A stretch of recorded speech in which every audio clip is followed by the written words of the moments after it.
বোঝাতে পারবো না। আর মনে হয় 14 তারিখে যখন আপনারা ছবিটা দেখবেন, আমি যে শব্দগুলো এখন বলছি অক্ষর অক্ষর আপনারা বুঝতে পারবেন ধূমকেতু কেন এতটা আমাদের কাছে প্রিয় একটা সাবজেক্ট। আমাদের রাগ অভিমান আমরা সব ভুলে গিয়ে শুধু একটা ছবির জন্য আমরা এই মঞ্চতে এসেছি।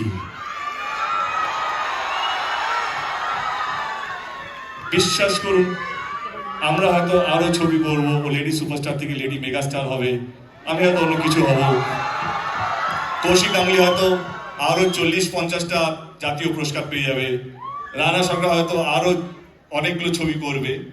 কথা দিয়ে রাখছি, ধূমকেতু আমাদের জীবনে কারো জীবনে ফেরত আসবে না। এবং আমি অ্যাজ এ প্রডিউসার ধূমকেতু কিছু দিতে চাইছিলাম। হয় না একটা 10 বছরের যন্ত্রণা, 10 বছরের একটা আবেগ।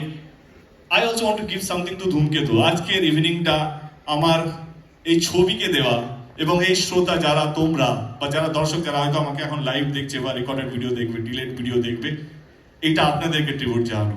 Thank you so much. আজকের দিনটা এরকম ভাবে আমাদের সঙ্গে মানে কি বলবো সেলিব্রেট করার জন্য থ্যাংক ইউ সো মাচ।